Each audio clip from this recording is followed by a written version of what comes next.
O'rtoqlar, bugun taroziga chiqdim. Tarozi necha ko'rsatdi deb o'ylaysizlar? 65 ko'rsatdi. Va men bugun bayram qilaman. Nimaga? Bu vesga yetib kelguncha oson bo'lgan yo'q menga.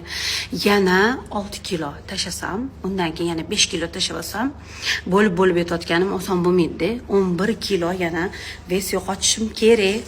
Va buni nima qilamiz? Yuvamiz. Men 10 kilo ves yo'qotdim va NLdan o'zimni balvich qilib har xil vkusli kokteyldan shirinlik ham yeymiz.